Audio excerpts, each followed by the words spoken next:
Students, तुमच्या सर्वांचं गुरुकुल engineering academy मध्ये स्वागत आहे. तर लास्ट लेक्चरला आपण डिस्कस केलं आहे की इंजिनिअरिंग ग्राफिक्सचा सिलेबस काय आहे.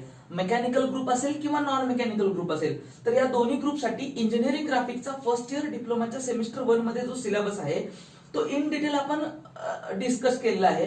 त्याचबरोबर लास्ट लेक्चरमध्ये आपण ग्राफिक्ससाठी लागणारे जे काही बेसिक इन्स्ट्रुमेंट्स आहेत, कोणते कोणते इन्स्ट्रुमेंट्स लागतात, त्या इन्स्ट्रुमेंटची लिस्ट किंवा इन्स्ट्रुमेंट्स कोणते कोणते रिक्वायर्ड आहेत याचंही डिस्कशन आपण केलेलं आहे. तर आपण या सेशन मध्ये ऍक्च्युअली जो आपला सिलेबस आहे तो आपण स्टार्ट करतोय. तर आपल्या सिलेबस मध्ये एमएसबीटी ने जो ठरवून दिलेला किंवा डिसाईड करून दिलेला जो सिलेबस आहे, या सिलेबस मधला जो फर्स्ट युनिट आहे बेसिक एलिमेंट्स ऑफ ड्रॉइंग, ज्याचं वेटेज 6 मार्क्स आहे. याचं वेटेज किती आहे? 6 मार्क्स वेटेज आहे.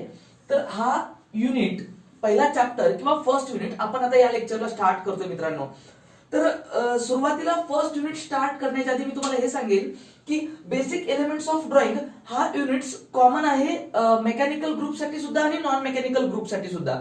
म्हणजेच मेकॅनिकल, ऑटोमोबाईल, सिव्हिल या ब्रँचेससाठी सुद्धा हा सिलेबस सेम आहे आणि जो नॉन मेकॅनिकल ब्रँचेस साठीचा जो सिलेबस आहे, फॉर एक्झाम्पल कम्प्युटर, आयटी असेल किंवा ईएनटीसी असेल, या ब्रँचेस साठी सुद्धा हा युनिट जो आहे तो कॉमन आहे.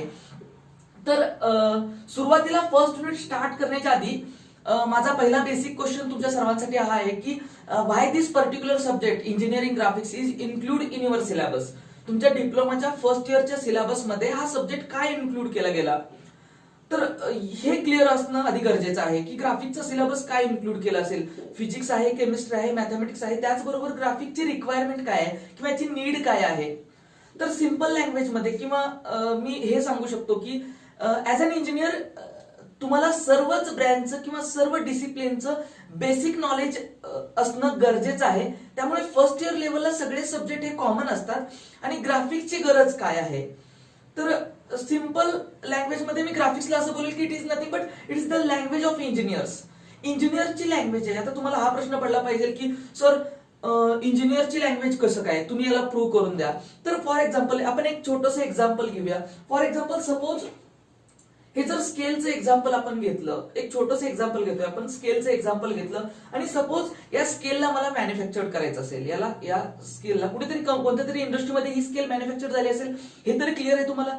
तर सपोज ही स्केल मला मॅन्युफॅक्चर करायची आणि सपोज मी एक एक्झाम्पल घेतलं की ह्या स्केलची जी डिझाईन आहे, म्हणजे याची लेंथ कशी असली पाहिजे, याच्यावरचे नोटेशन कसे मार्क असले पाहिजेत, इथे नॉब असला पाहिजे, हे जे काही याची व्हॉट एव्हर डिझाईन, जी डिझाईन आहे ती सपोज एका दुसऱ्या कंट्रीमध्ये किंवा दुसऱ्या एखाद्या प्लांटमध्ये बनली असेल, की समजा आपण कन्सिडर केलं की याची डिझाईन जी आहे ती मुंबईच्या प्लांटमध्ये बनली असेल, मुंबईच्या प्लांटमध्ये याची डिझाईन तयार झाली असेल, येतं लक्षात.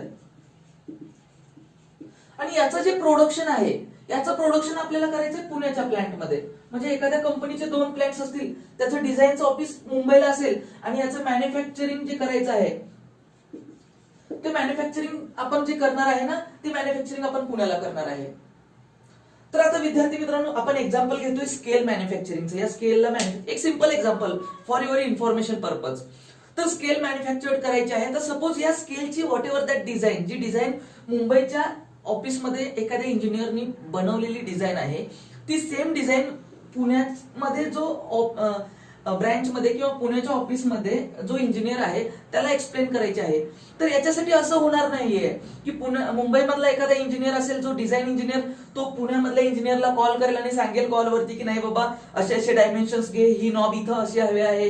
हे असं नाही होत कंपनीमध्ये, मॅन्युफॅक्चरिंग कंपनीमध्ये किंवा कोणत्याही कंपनीमध्ये हे असं चालत नाहीये. त्यावेळेस तिथे काय करतो, जो मुंबईमधला जो इंजिनियर आहे तो काय करेल, ड्रॉइंग शीट प्रिपेअर करेल की ज्या ड्रॉइंग शीट मध्ये या स्केलच्या डिझाईन असतील, या स्केलचा फ्रंट व्ह्यू असेल, टॉप व्ह्यू असेल, याचे डायमेन्शन्स असतील, याच्यावरचे नोटेशन्स असतील, हे जी काही स्केल मॅन्युफॅक्चर करण्यासाठी जी काही डिझाईन बनवली त्यांनी, ते एका ड्रॉइंग शीट वरती तो ड्राफ्ट करेल आणि ही ड्रॉइंग शीट तो मेल करेल किंवा सेंड करेल पुण्यामधल्या इंजिनियरला. आणि इथला पुण्यामधला जो मॅन्युफॅक्चरिंग प्लांटचा जो इंजिनियर आहे तो काय करेल, ती डिझाईन रीड करेल.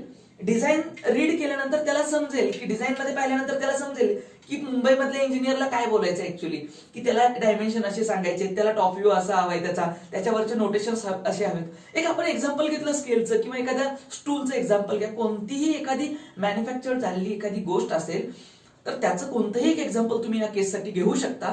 तर मला काय सांगायचं आहे की एखादा प्रोडक्ट मॅन्युफॅक्चर करायचा असेल, तो डिझाईन एखाद्या वेगळ्या लोकेशनला होतो आणि दुसऱ्या लोकेशनला ऍक्च्युली डेव्हलप होतो, किंवा एकाच सेम प्लांट मध्ये डिझाईन होतो, पण ते शॉप वरती किंवा प्रोडक्शनच्या लाईन वरती ज्यावेळेस ते इंजिनियर्स त्याला मॅन्युफॅक्चरिंग करतात त्या गोष्टीचं, त्यावेळेस त्यांना जी डिझाईन लागते किंवा त्या दोघांमधलं जे कम्युनिकेशन असतं ते कम्युनिकेशन कोणत्या वेनी झालं, तर या इंजिनियर्सला जे काही डायमेन्शन सांगायचे होते ते त्यांनी ड्रॉइंग शीट मध्ये ड्राफ्ट केले आणि पुण्यामधल्या इंजिनियरला मेल केले. ज्याच्यामुळे काय झालं मित्रांनो, की पुण्यामधल्या इंजिनियर्सला ड्रॉइंगचं नॉलेज असल्यामुळे त्याला समजलं की मुंबईमधल्या इंजिनियर्सला काय बोलायचं आहे, आणि त्या वेनी यांनी टू द डायमेन्शन्स ती ऑब्जेक्ट स्केल असेल किंवा तुमचं चेअर असेल, व्हॉट एव्हर दॅट ऑब्जेक्ट, तो object as it is manufactured केला. मग या दोन इंजिनियर्स मधलं कम्युनिकेशन जे झालं ते फक्त ड्रॉइंग शीटच्या मार्फत झालं. या इंजिनियर्सच्या डोक्यामध्ये काय डिझाईन आहे ती त्यांनी ड्रॉइंग शीट वरती मार्क केली आणि या इंजिनियर्सला सेंड केली आणि त्यांनी त्याचं रीड केलं. म्हणजे काय आहे की दोन्ही इंजिनियर्सला त्या डिझाईनचं नॉलेज आहे, ड्रॉइंगचं नॉलेज आहे. म्हणून मी सुरुवातीला यूज केलं स्टेटमेंट काय की engineering drawing it is nothing but it is the language of engineers. आता दोघांमधलं कम्युनिकेशन होण्यासाठी आपण ड्रॉइंगच्याच लँग्वेजचा यूज केला ना. मग आपल्याला माहित आहे की नाही सर, आम्हाला याच्या आधी तर माहित होतं की हिंदी लँग्वेज आहे, मराठी लँग्वेज आहे, इंग्लिश लँग्वेज आहे, मग तुम्ही हे ड्रॉइंग ही लँग्वेज आहे असं बोलले, तर याला मग याच्यासाठी काय यूज करतो आपण किंवा मीडिया कोणता आहे. तर विद्यार्थी मित्रांनो, इंजिनिअरिंग ड्रॉइंग ही टोटली बेस आहे लाईन वर्क वरती. म्हणजे ड्रॉइंग शीट वरती ज्या काही आपण लाईन ड्रॉ करतोय त्या प्रत्येक लाईनचा स्पेसिफिक मिनिंग आहे. म्हणजे आपण लँग्वेज कोणती यूज केली, मराठीमध्ये किंवा इंग्लिशमध्ये एखादा शब्द बोलतो त्याचा काहीतरी स्पेसिफिक मिनिंग आहे. तसं ह्या आपल्या ग्राफिक्सची जी लँग्वेज आहे, जी इंजिनियरची लँग्वेज मी बोललं, जी ड्रॉइंग आहे, तर याच्यामध्ये लाईन वर्क हे मीडिया आहे. एखाद्या इंजिनियर्सला काय एक्सप्लेन करायचं आहे ते पुढच्याला समजण्यासाठीची जी मीडिया आहे, that media is nothing but your line. मग इथं प्रत्येक लाईनचा मिनिंग वेगळा आहे, प्रत्येक लाईन कधी यूज करायची हे डिपेंड आहे. मग मी त्याच्यासाठी बोललो की जो पहिला टॉपिक आपल्याला या पहिल्या चॅप्टर मधला जो आपल्याला डिस्कस करायचा आहे that is nothing but your types of line and their application. म्हणजे इंजिनिअरिंग ड्रॉइंग मध्ये किंवा ग्राफिक्स मध्ये आपल्याला कोणत्या लाईनचा यूज करायचा आहे, त्या प्रत्येक लाईनचे ऍप्लिकेशन्स काय आहेत, कोणती लाईन ड्रॉइंग शीट वरती ड्रॉ केल्यानंतर त्याचा मिनिंग काय रिप्रेझेंट होतो हे खूप इम्पॉर्टंट आहे. मग आपल्याला ही ड्रॉइंग लँग्वेज शिकायची आहे किंवा ड्रॉइंग हा सब्जेक्ट शिकायचा असेल तर मला आधी त्याची एबीसीडी माहित असणं गरजेचं आहे ना. एबीसीडी माहित असणं गरजेचं आहे म्हणजे काय, तर मला त्याच्यामध्ये असलेल्या डिफरंट टाईपच्या लाईन आणि त्या प्रत्येक लाईनचा मिनिंग काय आहे हे कळणं गरजेचं आहे, तर आपण सुरुवात करू शकतो ग्राफिक्सला. मग विद्यार्थी मित्रांनो, पहिला टायटल जो आहे तो मार्क करून घ्या तुमच्या नोटबुक मध्ये, स्केचबुक मध्ये. काय आहे, types of line and their applications. आता लाईनचे टाईप नंबर ऑफ आहेत, 7 or 8 टाईपचे लाईन्स आहेत, पण त्यातले जे मेजर इम्पॉर्टंट जे आपल्याला या पहिल्या सेमिस्टरच्या ग्राफिक्स मध्ये लागणारे लाईनचे टाईप्स आहेत ते मी आता या लेक्चरला डिस्कस करणार आहे. तर मी पहिलं लाईनचं टाईप इथं मार्क केलं आहे कंटिन्युअस थिक लाईन. मी काय म्हटलं, कंटिन्युअस थिक लाईन. थिन आणि थिक मधला डिफरन्स समजतो तुम्हा सर्वांना, बरोबर का. तर पहिली लाईन मी सांगितली that is nothing but your continuous thick line. तर याची थिकनेस किती असली पाहिजे, मी शॉर्ट मध्ये मार्क करतो इथं 0.5 mm याची थिकनेस असली पाहिजे. कंटिन्युअस थिक लाईनची जी थिकनेस आहे मित्रांनो ती 0.5 mm असली पाहिजे. आणि या लाईनला रिप्रेझेंट कसं करतो, या वेनी. आता इथं 2 लाईन मी ड्रॉ केलेत, या दोघांचे ऍप्लिकेशन वेगवेगळे आहेत. पहिली लाईन मार्क केली मी कंटिन्युअस थिक लाईन, याच्यावरती फोकस करा सध्या. आणि दुसरी लाईन मी मार्क केली आहे कंटिन्युअस थिन लाईन, याची थिकनेस असते 0.2 mm. तर ही थिकनेस 0.2 mm किंवा थिकनेस 0.5 mm तेवढ्याच थिकची लाईन ड्रॉ करायची का सर, इन जनरल मी सांगतोय की अप्रॉक्सिमेटली तेवढी असावी. इन जनरल सांगतोय अप्रॉक्सिमेटली हे स्टँडर्ड एवढं आहे ग्राफिकचं. मग आता थिन लाईन आणि थिक लाईन मधला डिफरन्स काय आहे? जर मला ड्रॉ करायचं असेल तर ते कसं ड्रॉ करायचं? मी ते एक्झाम्पल मध्ये तिथं मार्क करून ठेवलेलं आहे, तुम्ही चेक करा. मग मला जर ड्रॉ करायचं असेल कंटिन्युअस थिक लाईन, तर थिक लाईन सपोज म्हणजे नॉर्मली तुम्ही जे H और 2H ची पेन्सिल युज करणार आहात, तर त्या पेन्सिलनी नॉर्मल फक्त प्रेस केल्यानंतर जी लाईन ड्रॉ होते that is nothing but your continuous thick line. थोडस नॉर्मल ड्रॉइंग करताना प्रेस करून आपण ड्रॉइंग करतो ना, that is nothing but your continuous thick line. आणि थिन लाईनला तुम्हाला पेन्सिल जी आहे ती फक्त लाईटली अशी जस्ट ड्रॉ करायचं, असं फेंट, फोर्स अप्लाय नाही करायचा. जे असेल ती तुमची फेंट लाईन येईल, त्यालाच आपण म्हणतो continuous thin line. Line draw करताना चेक करा, म्हणजे असं नाही हा आता कंटिन्युअस थिक लाईन सरांनी सांगितलं म्हणून हे ड्रॉ करणं 2 or 3 times, so this one is a totally wrong method. मी जे सांगतो इन्स्ट्रक्शन्स पहिल्या लेक्चर मध्ये तुम्हाला केअरफुली चेक करायचे मी जे सांगतोय ते. तर कंटिन्युअस थिक लाईन 1 स्ट्रोक मध्येच तुम्हाला लाईन ड्रॉ करायचे. ग्राफिकचे स्टँडर्ड्स आहेत मित्रांनो, फक्त नॉर्मल प्रेस करा आणि लाईन ड्रॉ करा, this one is your continuous thick line. आणि हे faint line thin line draw करायची ना, जस्ट ज्यावेळेस तुम्ही H और 2H च्या पेन्सिलने ड्रॉ कराल स्केचबुक मध्ये तुमच्या, त्यावेळेस तुम्हाला हा डिफरन्स कळेल, थिकनेस मधला डिफरन्स कळेल. आता हे झालं 2 पहिले टाइप्स घेतले. तर सुरुवातीला आपल्याला हे क्लिअर करायचं आहे, कंटिन्युअस थिक लाईन असेल किंवा कंटिन्युअस थिन लाईन असेल. थिक म्हणजे थोडीशी जाड लाईन आणि थिन म्हणजे अ फेंट लाईन. तर या दोघांचे ऍप्लिकेशन्स काय आहेत? तर आपण सुरुवातीला पहिल्या जी लाईन आहे कंटिन्युअस थिक लाईन, त्याचं ऍप्लिकेशन आपण चेक करूया. तर टू रिप्रेझेंट द आउटलाईन, मी काय म्हटलं, आउटलाईन रिप्रेझेंट करण्यासाठी आपण कंटिन्युअस थिक लाईन वापरतो. आता आउटलाईन रिप्रेझेंट करण्यासाठी कंटिन्युअस थिक लाईन वापरतो म्हणजेच काय? तर मी एक छोटंसं एक्झाम्पल घेतो मित्रांनो. फॉर एक्झाम्पल तुम्ही चेक करा की सपोज मी जर इथं 3D ऑब्जेक्ट एक ड्रॉ केला,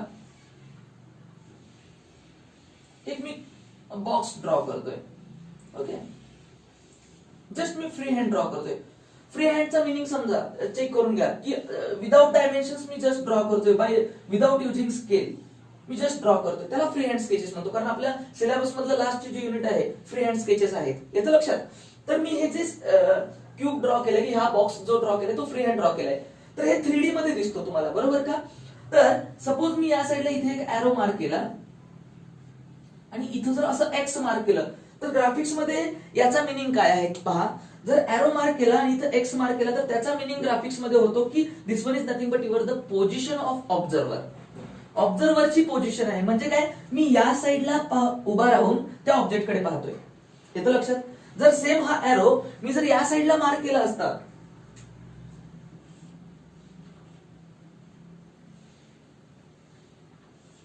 चेक करा, इथं जर मार्क केला असता, तर याचा मिनिंग काय होता की मी या साईडला पाहतोय बॉक्स कडे, येतं लक्षात. कोणताही 3D ऑब्जेक्ट असेल, मी कोणत्या साईडनी पाहतोय त्याच्यासाठी आपण एक्स मार्क करतो, क्लिअर आहे. तर सुरुवातीला जी पहिल्या टाइपचं जे लाईन आहे कंटिन्युअस थिक लाईन, तर याचं ऍप्लिकेशन मी तुम्हाला सांगतोय थोडक्यात.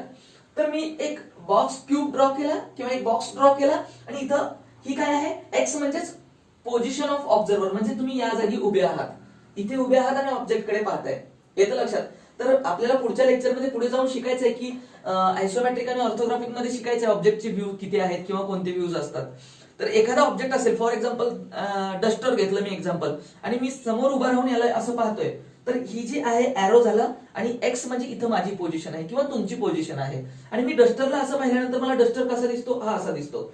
तर हा जो डस्टरचा मला दिसणारा जो पार्ट आहे त्याला आपण फ्रंट व्ह्यू बोलतो. याला आपण काय बोलतो, फ्रंट व्ह्यू बोलतो. एवढं तरी समजतं ऍटलिस्ट की ऑब्जेक्टचा फ्रंट व्ह्यू कसा आहे. मग सेम या ऑब्जेक्ट कडे पाहिल्यानंतर हा मला फ्रंट व्ह्यू दिसतो का, हे फ्रंट व्ह्यू. तर याचा फ्रंट व्ह्यू कसा असेल, तर मी फ्रंट व्ह्यू इथे साईडला ड्रॉ करतो, या ऑब्जेक्टचा हा फ्रंट व्ह्यू आहे, येतं लक्षात. तर हा ऑब्जेक्टचा फ्रंट व्ह्यू मी ड्रॉ केला, हे 3D मध्ये आहे. D stands for dimension, 3D 3 dimension मध्ये, 2D 2 डायमेन्शन मध्ये, हे 2D व्ह्यू ड्रॉ केलाय मी.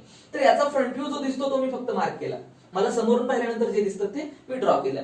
आता आपल्याला काय चेक करायचं ऍक्च्युअली की we have to check that continuous thick लाईनचे ऍप्लिकेशन्स काय आहेत. मी मार्क केलं आउटलाईन, कोणत्याही ऑब्जेक्टची आउटर लाईन रिप्रेझेंट करण्यासाठी we use that continuous thick line to represent the outer line or outline of any object, येतं लक्षात. मग या ऑब्जेक्टची जी आउटलाईन ड्रॉ करण्यासाठी जी मी लाईन ड्रॉ केलेली आहे ती कंटिन्युअस थिक लाईन आहे, म्हणजे ती नॉर्मली थोडीशी डार्क आहे, थोडीशी डार्क आहे, म्हणजे मी प्रेस करून ड्रॉ केली आहे, दॅट्स इट. क्लिअर होत आहे? याचा फ्रंट व्ह्यू, ही पण आउटर लाईन आहे ऑब्जेक्टची किंवा आउटलाईन आहे. आउटलाईन ही कायम थिक लाईननी आपण रिप्रेझेंट करतो, किंवा ऑब्जेक्टचा जो व्हिजिबल पार्ट आहे, जो पार्ट मला दिसणार आहे, तो पार्ट सुद्धा आपण आउटर लाईन किंवा दिसणारा पार्ट, व्हिजिबल पार्ट ऑब्जेक्टचा आपण कंटिन्युअस थिक लाईननी ड्रॉ करतो. आता हे पहिल्या लाईनचं ऍप्लिकेशन सर आम्हाला समजलं. दुसरी जी लाईन आहे, फेंट लाईन बोललो तुम्ही सर, किंवा थिन लाईन बोललो, ज्याची थिकनेस कमी आहे किंवा फक्त लाईटली आपल्याला ड्रॉ करायची आहे, without applying that any kind of force, कोणताच फोर्स न अप्लाय करता लाईन ड्रॉ करायची आहे सर. मग जी थिन लाईन आहे त्याचे ऍप्लिकेशन्स काय आहेत, तर त्याचे ऍप्लिकेशन आपल्याला चेक करायचे आहेत मित्रांनो. तर कंटिन्युअस थिन लाईनचे ऍप्लिकेशन्स काय आहेत चेक करा. कंटिन्युअस थिन लाईनचे नंबर ऑफ ऍप्लिकेशन्स आहेत. त्याच्यामधला पहिला ऍप्लिकेशन मी मार्क करतो, म्हणजे कंटिन्युअस थिन लाईन कुठे कुठे आपण वापरू शकतो. तर पहिला आहे फॉर डायमेन्शन.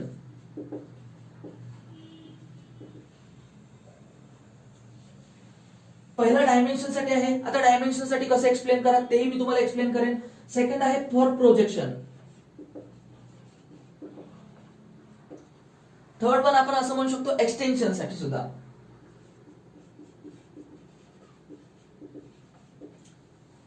आता डायमेन्शन किंवा प्रोजेक्शन किंवा एक्सटेन्शनचा मिनिंग काय आहे, तर एक सिंपल मी तुम्हाला इथं क्लिअर करतो की आपण एक्झाम्पल ऑलरेडी घेतलेलं आहे. आपल्या समोर सर्वांच्या एक बॉक्सचं एक्झाम्पल आहे. तर आता या बॉक्सच्या एक्झाम्पल मध्ये मित्रांनो मी काय करतोय पहा. मला माहित आहे की या बॉक्सची जी हाईट आहे, या बॉक्सची जी हाईट आहे ती 50 mm आहे.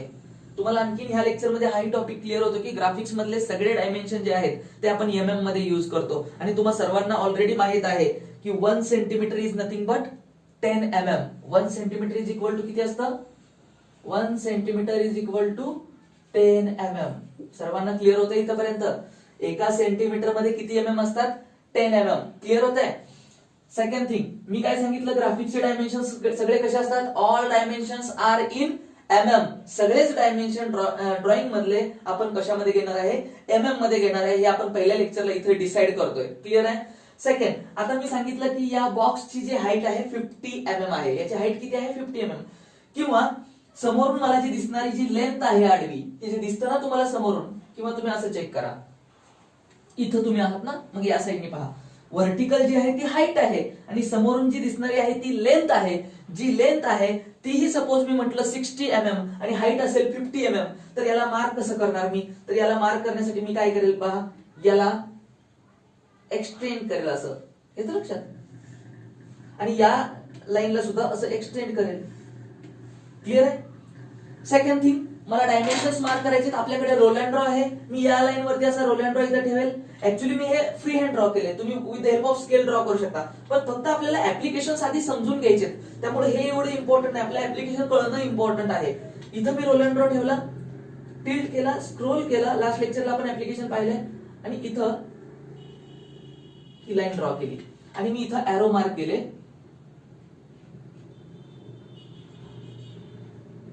आणि हे जे काही डायमेन्शन्स आहे, मी किती बोललेलो होतो, त्याचा डायमेन्शन्स आपण किती बोललेलो होतो, हाईट आपण कन्सिडर काय करणार होतो? 50 mm. तर हे 50 जे काही डायमेन्शन्स आहे मी इथं मार्क केलं. तर आता डायमेन्शन मी असेच का मार्क केले, एरो असेच का ड्रॉ केले, हे आपल्याला पुढच्या लेक्चरमध्ये डिस्कस करायचं आहे. सुरुवातीला या लेक्चरमध्ये आपल्याला फक्त ऍप्लिकेशन समजून घ्यायचे, लाईनचे काय आहेत. कंटिन्युअस थिक लाईन असेल तर ती ऑब्जेक्टच्या आउटर लाईनसाठी आपण वापरणार आहे. आणि कंटिन्युअस थिन लाईन जे आहे ते कशासाठी वापरणार आहे? तर एक्सटेन्शन साठी, डायमेन्शन साठी किंवा प्रोजेक्शन साठी. तर या जे प्रोजेक्शन्स किंवा एक्सटेन्शन्स मी या वेळी घेतलेत, तर ह्या ज्या लाईन आहेत मी ड्रॉ केल्या, ह्या फेंट असल्या पाहिजेत. ही जी लाईन आहे ती फेंट असली पाहिजे. येतं लक्षात? किंवा सपोज मला हे डायमेन्शन्स मार्क करायचं आहे, इथं समोर मी हे जे एक्सटेन्शन्स घेतलेलं आहे. क्लिअर होत आहे? तर याच्यासाठी सुद्धा मी कोणती लाईन यूज करू शकतो? तर याच्यासाठी सुद्धा मी लाईन जी यूज करणार आहे, ही लाईन ही थिन असली पाहिजे. कशी असली पाहिजे? थिन असली पाहिजे. तर मी इथं बोललो 60. येतं लक्षात? तर हे जे एक्सटेंड केलेला पार्ट आहे, तर याच्यासाठी मी जी काही लाईन यूज केलेली आहे ती थिन लाईन यूज केली आहे. मग इथेही तुम्हाला डायमेन्शन्स मार्क करायचे असतील तर मी या प्रोजेक्शन्सला एक्सटेंड केलं, प्रोजेक्शन्सला एक्सटेंड केलं आणि इथं रोल अँड ड्रॉ ठेवला आणि याला पॅरलल लाईन इथं ड्रॉ केली. बरोबर का? चेक करा. आता याच्यामध्ये इथं मी एरो मार्क केला आणि इथं हे काय होतं, लेंथ किती आहे? 60. तर हे लेंथ 60 मी मार्क केलं. तर आता याच्यामध्ये जे एक्सटेन्शन साठी किंवा डायमेन्शन साठी ज्या काही लाईन यूज केलेल्या आहेत त्या लाईन असतात कंटिन्युअस थिन लाईन. या लाईन फेंट ड्रॉ करायचे. हे स्टँडर्ड समजून घ्या. म्हणजे आपल्याला ड्रॉइंग शीट मध्ये पाहिल्यानंतर आपल्याला ऑब्जेक्टची आउटर लाईनच फक्त थिक दिसली पाहिजे. म्हणजे काय मी प्रोजेक्शन्स ड्रॉ करतोय किंवा डायमेन्शन्स साठी ज्या काही लाईन यूज करतोय त्या सगळ्या लाईन ह्या कशा असल्या पाहिजेत, आपल्या ह्या कंटिन्युअस थिन लाईन असल्या पाहिजेत. म्हणजे थोड्याशा फेंट असल्या पाहिजेत, विदाउट फोर्स ड्रॉ करायचे. इथपर्यंत समजले आपल्याला सर्वांना. म्हणजे आतापर्यंत आपण काय पाहिलं की पहिले दोन जे टाइप आहेत लाईनचे, कोणते, कंटिन्युअस थिक लाईन आणि सेकंड जो टाइप आहे कंटिन्युअस थिन लाईन, या दोघांचेही ऍप्लिकेशनचा स्टडी आपण आता केलेला आहे.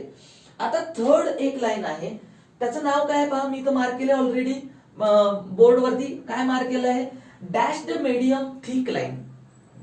आता बघा, थिक म्हटलं तर 0.5, थिन म्हटलं तर 0.2. याची थिकनेस काय, मीडियम थिक. याची थिकनेस असते 0.3 mm. आता तुम्हाला हा प्रश्न पडेल की सर हे लक्षातच ठेवायचं का, याची काही गरज नाही, फक्त तुम्हाला ऍटलिस्ट माहित असावं किंवा याचं कंपॅरिझन व्हावं याच्यासाठी मी इथं स्टँडर्ड नोट करून ठेवतोय. लक्षात राहिलं तर वेल अँड गुड, नसेल लक्षात राहिलं तर ऍटलिस्ट आपल्याला त्या लाईन कशी ड्रॉ करायची किंवा त्याचा ऍप्लिकेशन किंवा यूज काय आहे हे समजणं किंवा हे लक्षात राहणं खूप गरजेचं आहे. येतं लक्षात. तर याच बरोबर डॅश्ड मीडियम थिक लाईन याचा यूज काय आहे, तर याचा यूज मी इथं लिहितो की याचा यूज आपण यूज करतो to represent the hidden part. Hidden part represent करण्यासाठी आपण याचा यूज करतो. येतं लक्षात मी काय म्हणतो. आता हिडन पार्ट रिप्रेझेंट करण्यासाठी याचा यूज करतोय म्हणजेच काय, किंवा हिडन पार्ट साठी यूज करतोय हे कसं एक्सप्लेन करा सर. तर फॉर एक्झाम्पल मी तुम्हाला पुढचं एक एक्झाम्पल देतो, चेक करा. अगेन मी एक बॉक्स ड्रॉ करतोय. आता तुम्हाला मला क्लिअर करायचं की हिडन पार्ट रिप्रेझेंट करायचं आहे म्हणजेच काय. तर एक बॉक्स ड्रॉ केला आहे.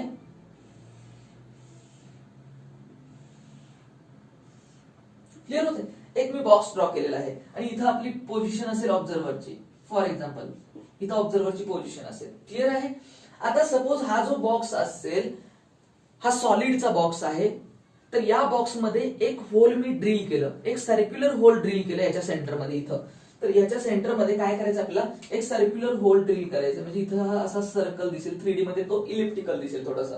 क्लिअर आहे. तर असं एक सर्क्युलर होल याच्यामध्ये ड्रिल आहे, हे समजलं आम्हाला. क्लिअर आहे. हे सर्क्युलर होल याच्यामध्ये असं टोटल ड्रिल आहे, हे तुम्हाला इमॅजिन होतंय सर्वांना. एक बॉक्स आहे त्याच्यामध्ये वरून होल ड्रिल केलेला आहे. आता समोरून पाहिलं तर मला काय दिसेल रे बाळांनो, टोटल हा फ्लॅट सरफेस दिसेल. बरोबर का. मी काय सांगितलं, मी समोरून पाहिलं तर मला टोटल एक फ्लॅट सरफेस दिसेल. जसं की मागच्या वेळेस मी एक्झाम्पल घेतलं होतं, हा ऑब्जेक्ट घेतला आणि याला मी जर समोरून पाहिलं तर समोरून पाहिल्यानंतर आपल्या सर्वांना काय दिसेल, टोटल फ्लॅट सरफेस दिसेल. पण समजा याच्यामध्ये होल असेल तर समोरून होल दिसणार आहे का, नाही दिसणार. पण ऑब्जेक्ट मध्ये होल आहे की नाहीये, आहे होल. पण समोरून पाहतोय तर मला होल दिसत नाहीये. फ्रंट व्ह्यू मध्ये होल दिसतं का, नाहीये. म्हणजेच ज्या वेळेस मी त्या ऑब्जेक्टचा फ्रंट व्ह्यू ड्रॉ करणार आहे, मी जर तुम्हाला म्हटलं की बाळांनो याचा फ्रंट व्ह्यू ड्रॉ करा, तर तुम्ही काय करणार आहे, ही काय असतं, लेंथ असतं, हे काय असतं, हाईट असतं. व्हर्टिकल हाईट समोरून पाहिल्यानंतर जे दिसतं ते लेंथ. मग याचा फ्रंट व्ह्यू मी ड्रॉ केला, हे सगळं फ्री हँड ड्रॉ करतोय मित्रांनो मी. ओके. तर हे माझ्यासाठी इथं लेंथ असेल, इथं हाईट असेल, व्हॉट एव्हर दॅट, काही डायमेन्शन्स असतील. सुरुवातीला फ्री हँड ड्रॉ करतोय आपण. तर याच्यामध्ये फ्रंट व्ह्यू मध्ये मला काय दिसेल, पूर्ण हा फ्लॅट सरफेस दिसेल. पण याच्यामध्ये कुठेतरी होल आहे ना, येतं लक्षात. म्हणजे या ऑब्जेक्ट मध्ये होल आहे, पण मला फ्रंट व्ह्यू मधून दिसतं का, तर मला फ्रंट व्ह्यू मधून होल दिसत नाहीये. पण या ऑब्जेक्टला होल आहे ना, म्हणजे होल नसेल तर फ्रंट व्ह्यू असा येईल. बरोबर.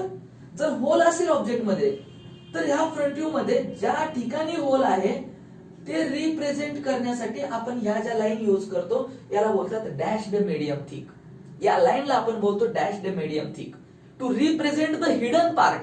ऑब्जेक्ट मध्ये तो पार्ट आहे पण मला फ्रंट व्ह्यू मध्ये दिसत नाहीये किंवा टॉप व्ह्यू मध्ये दिसत नाहीये, पण तो पार्ट आहे जो व्हिजिबल नाहीये. तो पार्ट रिप्रेझेंट करण्यासाठी आपण हिडन लाईन यूज करतो. आणि हिडन लाईनला कसं ड्रॉ करायचं किंवा त्याचं प्रेझेंटेशन कसं आहे बा, तर जिथं तो होल आहे तिथं आपल्याला अशा डॅश्ड मीडियम थिक अशा लाईन ड्रॉ करायचे. म्हणजेच आम्हाला आणखी हाही कन्सेप्ट क्लिअर झाला सर की या लाईनची थिकनेस जी आहे ती याच्यापेक्षा फेंट असावी आणि याच्यापेक्षा डार्क असावी. ज्या प्रोजेक्शन्स लाईन ड्रॉ करतो त्याच्यापेक्षा थोडीशी डार्क आणि ऑब्जेक्टच्या आउटर लाईन पेक्षा नॉर्मल फेंट. येतात लक्षात. ह्या प्रोजेक्शन लाईन पेक्षा ह्या दिसल्या पाहिजेत, एवढं लक्षात ठेवा. क्लिअर आहे. आणि याला रिप्रेझेंट कसं करायचं परत एकदा आपण पाहूया. Like this, dash the medium thick. येतं लक्षात.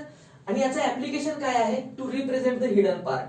मग आता चेक करा की सुरुवातीला आपण काय पाहिलं बघा, की या ऑब्जेक्ट मध्ये होल ज्यावेळेस नव्हता, इथे होल ड्रिल नव्हता, त्या केसमध्ये याचा फ्रंट व्ह्यू फक्त प्लेन आलेला होता. ज्यावेळेस याच्यामध्ये ऑब्जेक्ट मध्ये 3D ऑब्जेक्ट मध्ये मी होल ड्रिल केला, म्हणजे तिथलं मटेरियल मी रिमूव्ह केलं. एक सॉलिड ऑब्जेक्ट इमॅजिन करा. ग्राफिक्स हे टोटल इमॅजिनेशन वरती चालतं बरं का. आता मी जे सांगतोय ते तुम्हाला इमॅजिन झालं पाहिजे. एक बॉक्स घ्या आणि त्या बॉक्स मध्ये सॉलिड बॉक्स आहे, त्याच्यामध्ये वरून होल ड्रिल केलं आणि त्या बॉक्सला असं समोरून पाहतोय मी. हा बॉक्स आहे, समोरून पाहतोय. मला इथून होल दिसणार नाही, पण होल ड्रिल आहे. 3D मध्ये कळतं मला होल ड्रिल आहे, पण आता मला रिप्रेझेंट करायचं फ्रंट व्ह्यू मध्ये. मग मी इथे डॉटेड लाईन ड्रॉ करणार आणि ह्या ज्या डॉटेड लाईन आहेत किंवा डॅश्ड लाईन आहेत मीडियम थिक, त्या लाईन अशा असतील. आता याचा मिनिंग काय होतो, फ्रंट व्ह्यूला या रीड केल्यानंतर मला काय समजतं की फ्रंट व्ह्यू तर प्लेन आहे बरोबर, आउटर लाईन थिक आहे. आउटर लाईन तर थिकच असते ऑब्विसली पहिली लाईन, पण दोन डॅश्ड मीडियम थिक लाईन आहेत, म्हणजे इथं मागे याच्या मागे काहीतरी हिडन पार्ट आहे, सर्क्युलर होल असणार आहे. हे क्लिअर होतं. म्हणजे हे ऍप्लिकेशन सुद्धा खूप इम्पॉर्टंट आहे, डॅश्ड मीडियम थिक. आपल्याला युनिट नंबर 3 आणि 4 आयसोमेट्रिक आणि ऑर्थोग्राफिक ज्यावेळेस आपण त्याचा स्टडी करणार आहे, त्यावेळेस या लाईनचा यूज आपल्याला करायचा आहे. त्याचबरोबर पुढची जी लाईन आहे ती खूप इम्पॉर्टंट आहे. पुढची लाईन कोणती आहे चेक करा. कोणती लाईन मी मार्क केली आहे, तर ती लाईन आहे next line, that is nothing but your chain thin line. मी कोणती लाईन सांगितलं, चेन थिन लाईन. आता चेन थिन लाईनचं रिप्रेझेंटेशन कसं आहे बघा. याच्यात आधी वर्ड काय आहे, थिन. थिन थिकनेस किती असली पाहिजे आता आम्हाला गेस करता येतं, 0.2 mm. मी लास्टला तुम्हाला ट्रिक पण सांगेल, थिकनेस कशा लक्षात ठेवायचे ते पण सांगून देईल. तर चेन थिन, थिन म्हटलं की थिकनेस आपण याच्या आधी यूज केले 0.2 म्हणजे ही लाईन फेंट असली पाहिजे. म्हणजे जी लाईन प्रोजेक्शनची लाईन होती किंवा डायमेन्शन साठी जे आपण एक्सटेंड करणार होतो, या ज्या काही लाईन आहेत प्रोजेक्शन साठी एक्सटेंड केलेल्या किंवा ज्या काही डायमेन्शन्स लाईन आहेत, येतं लक्षात. या लाईन जशा आपण यूज करतोय फेंट मध्ये, त्याच वेनी आपल्याला म्हणजे या लाईन थिन असतील, यासारखीच थिकनेस आपल्याला चेन थिन ची यूज करायची. पण चेन थिन लाईनचं रिप्रेझेंटेशन थोडंसं वेगळं आहे. तर याचं रिप्रेझेंटेशन कसं आहे पाहूया आपण. तर याचं रिप्रेझेंटेशन असं आहे बघा, मी इथं तुम्हाला ड्रॉ करून दाखवतो. येतं लक्षात. लाईन देन छोटासा डॅश, लाईन छोटासा डॅश, देन लाईन छोटासा डॅश, ओके. आणि फेंट लाईन आहे. आता या लाईनचा यूज किंवा या लाईनचं ऍप्लिकेशन काय आहे किंवा ही लाईन आपण कुठे यूज करणार आहे, तर या लाईनचं ऍप्लिकेशन जे आहे to represent the circular part. याचं ऍप्लिकेशन काय आहे, to represent the circular part or symmetric part. Circular part or symmetric part जो काय आपल्याला रिप्रेझेंट करायचं आहे, त्या केसमध्ये आपण चेन लाईन यूज करतो किंवा या लाईनला सेंटर लाईन सुद्धा म्हणतात. एखाद्या सर्कलचा सेंटर जो आहे तो रिप्रेझेंट करायचा असेल तरी सुद्धा आपण जी लाईन यूज करतो त्याला आपण चेन थिन म्हणतो किंवा याच लाईनला सेंटर लाईन लावून लक्षात ठेवा. जिथं जिथं ड्रॉइंग मध्ये आपण सर्कल ड्रॉ करतो त्यावेळेस तिथं आपल्याला ही सेंटर लाईन ड्रॉ करायची आहे. तर सेंटर लाईन कुठे कुठे येऊ शकते किंवा कशी ड्रॉ करायची आहे याचं एक एक्झाम्पल घेऊ आपण. किंवा सेंटर लाईन कुठे कुठे घेता येऊ शकते किंवा कुठे कुठे ड्रॉ करावी लागते ड्रॉइंग मध्ये, तर त्याचं एक एक्झाम्पल घेऊया. तर आपण एक सुरुवातीला एक्झाम्पल घेतलेलं इथं बॉक्सचं, बरोबर का. बॉक्सचं एक्झाम्पल आहे, बॉक्स मध्ये सर्क्युलर होल ड्रिल आहे बरोबर. हा सर्कल आहे, सिमेट्रिक आहे बरोबर का. तर याला रिप्रेझेंट करण्यासाठी इथं जी लाईन मी यूज करतोय, इकडे पहा, ही लाईन माझी सेंटर लाईन आहे. क्लिअर होते. किंवा ही लाईन जी आहे सेंटर लाईन आहे. आता हे सर्कल 3D मध्ये आहे, येतं लक्षात. सेम सर्कल किंवा सेम सर्क्युलर पार्ट जर मी 2D मध्ये ड्रॉ केला, मी फ्री हँड ड्रॉ केलाय, फक्त तुम्हाला समजावं हा पर्पज आहे आपल्याला इथे या लेक्चर मध्ये. तर या सर्कलला रिप्रेझेंट करायचं आहे, तर या सर्कल मध्ये ही जी लाईन मी ड्रॉ करेल याला आपण सेंटर लाईन म्हणतो. या लाईनला आपण काय बोलतो, सेंटर लाईन बोलतो. सेम सेंटर लाईन आपल्या इथं येईल, म्हणजे हा जो याचा सेंटर असेल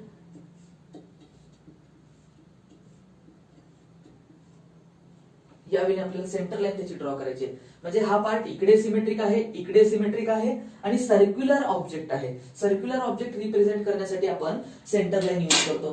कधी कधी 3D ऑब्जेक्ट मध्ये सेंटर लाईन आपण कशी यूज करतो तेही पहा. तर सपोज मी एक 3D व्ह्यू ड्रॉ केला सिलेंडरचा किंवा एक सर्क्युलर टँक असेल असा, बरोबर का, 3D मध्ये, आणि मी या साईडने पाहत असेल, तर या केसमध्ये सेंटर लाईन या इथेही यूज करतो आपण. हा सर्क्युलर आहे, 3D मध्ये आपल्याला इलेक्ट्रिकल दिसतो. सेम तसंच व्हर्टिकल पण आपण लाईन ड्रॉ करू शकतो. हा टोटल सर्क्युलर पार्ट आहे ना, सिलेंडर असं आहे, येतं लक्षात. तर त्या केसमध्ये त्याला रिप्रेझेंट करण्यासाठी सुद्धा ही सेंटर लाईन आपण ड्रॉ करू शकतो. पण 2D मध्ये मोस्ट ऑफ द टाइम आपण 2D मध्ये जर सर्कल ड्रॉ केलं तर we have to represent that circle. Clear होते. या वेळी आपल्याला रिप्रेझेंट करायचंय, तो सर्क्युलर ऑब्जेक्ट आहे, सिमेट्रिक ऑब्जेक्ट आहे, ते रिप्रेझेंट करण्यासाठी आपण चेन थिन किंवा त्याला डायरेक्ट सेंटर लाईन म्हणा, तुम्हाला समजून जाईल. तो वर्ड बेटर आहे आपल्याला लक्षात ठेवण्यासाठी, सेंटर लाईन. आता पुढचा जो पार्ट आहे, लास्ट पार्ट जो आहे किंवा लास्ट लाईनचा जो टाइप आहे, तोही खूप इम्पॉर्टंट आहे आपल्याला. आणि आपण या लेक्चरमध्ये 5 टाइपच डिस्कस करणार आहे, कारण मोस्ट ऑफ द टाइम आपल्याला हेच लक्षात ठेवायचे. डिप्लोमाच्या फर्स्ट सेमिस्टरला तुम्हाला एवढे टाइप जरी क्लिअर असतील किंवा एवढे जरी माहित असतील तरी मोर दॅन सफिशियंट आहे आपल्याला. तर नेक्स्ट जो टाइप आहे चेन थिन.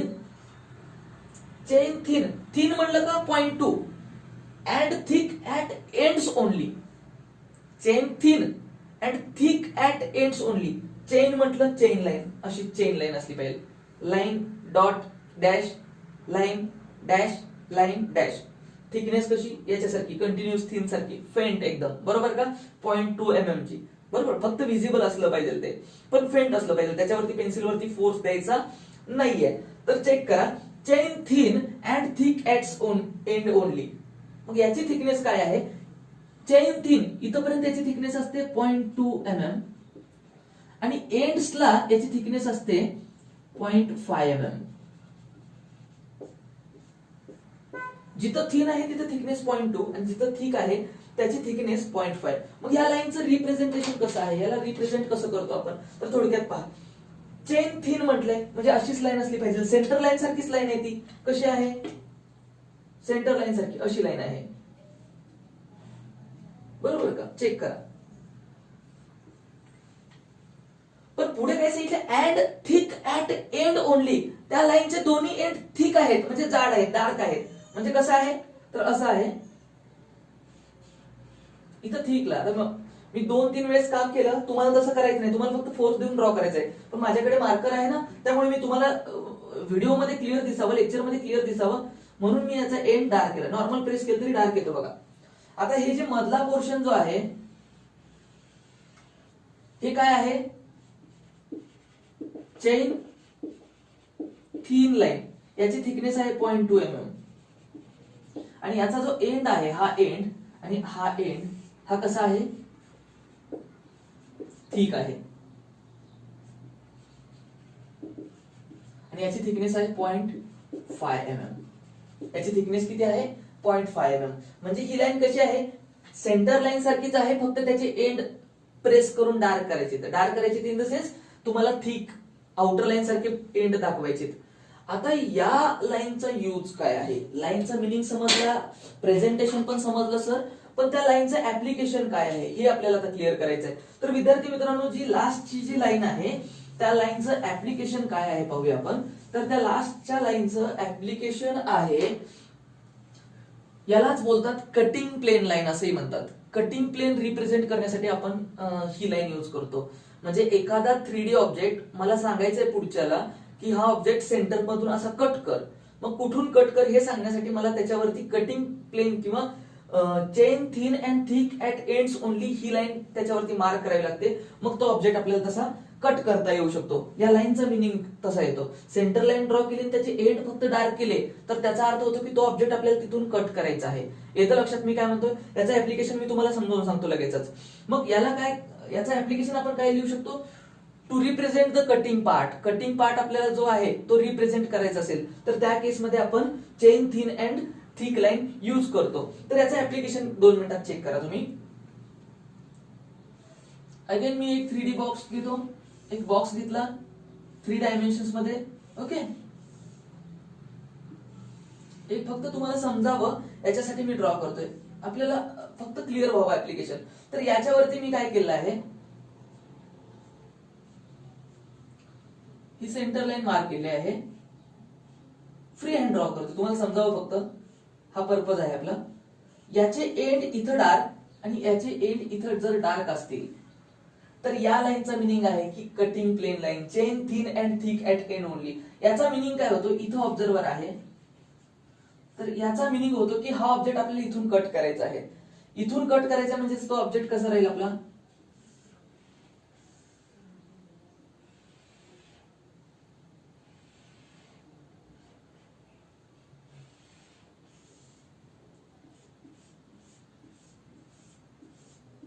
हा एवढा ऑब्जेक्ट राहील. मग हा ऑब्जेक्ट हाफ मधून कट करायचा आहे, हे रिप्रेझेंट कशामुळे झालं तर या लाईन मुळे झालं. मग ज्यावेळेस आपलं ऑब्जेक्ट एखादा कट करायचा आहे किंवा कुठून कट करायचं आहे हे ज्यावेळेस आपल्याला पुढच्या इंजिनियर्सला सांगायचं आहे किंवा पुढच्याला सांगायचं आहे आपल्याला, त्यावेळेस आपण या लाईनचा यूज करतो. तर विद्यार्थी मित्रांनो, आतापर्यंत जे काही आपण पाहिले ते हे डिफरंट 5 टाईपचे जे काही लाईन आहेत आणि त्या लाईनचे ऍप्लिकेशन्स आपण पाहिले. डिप्लोमाचा जो पहिला इंजिनिअरिंग ग्राफिक्स हा सब्जेक्ट आपल्याला स्टार्ट करण्याच्या आधी आपल्याला हे क्लिअर होणं खूप गरजेचं आहे की डिफरंट टाईपच्या लाईन कोणत्या आहेत आणि त्या लाईनचं ऍप्लिकेशन काय आहे. तर आपण रिवाइज करूया ह्या सेशनच्या एंडला आपल्याला काय करायचंय, कारण सुरुवातीला आपण चेक केलं की it is nothing but it is the language of engineers. इंजिनियर्सची लँग्वेज कसं काय, तर तो दोघांमधलं कम्युनिकेशन होण्यासाठी लाईन वर्क इम्पॉर्टंट आहे. मग ग्राफिक्स मध्ये डिफरंट टाईपच्या लाईन असतात का, यस. मग कोणत्या लाईन आहेत, तर आपल्याला सुरुवातीला तर ऍटलीस्ट एवढ्या लक्षात ठेवायचे, कंटिन्युअस थिक लाईन कशासाठी, टू रिप्रेझेंट द आउटलाईन.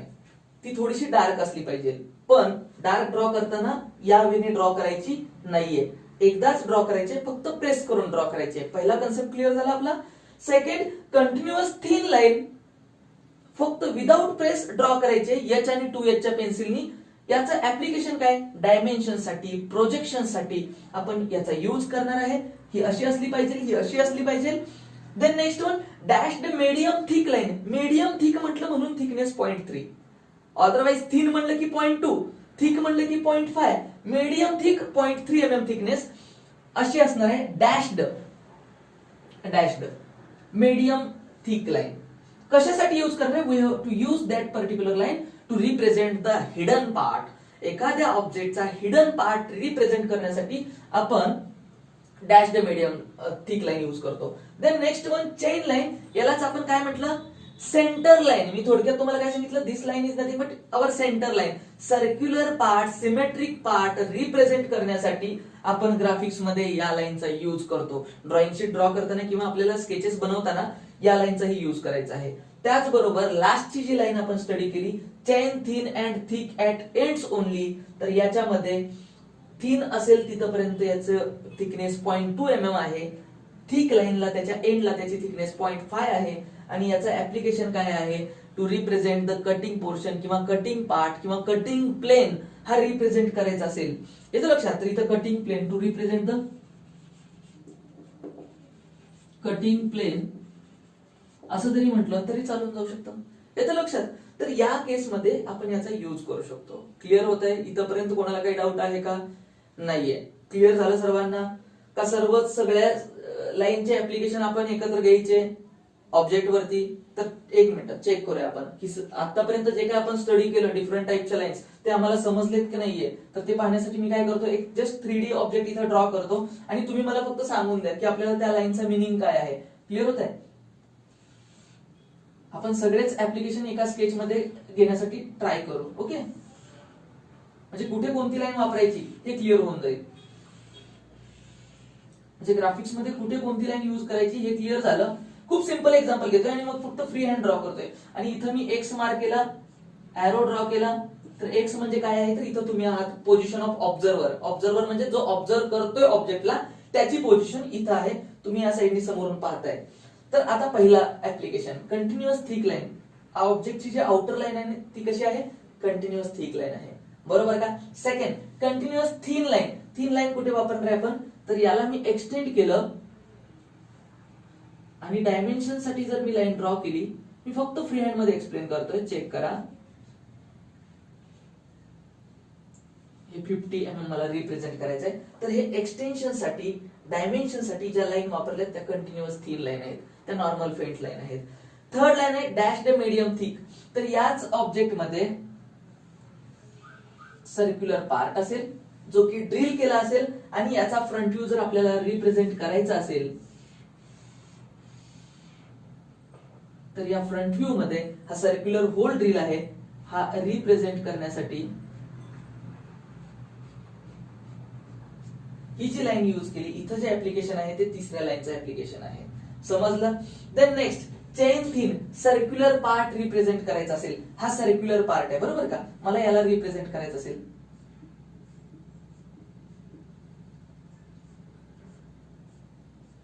किंवा हा जो आहे तो सर्क्युलर स्लॉट आहे हे रिप्रेझेंट करायचं असेल,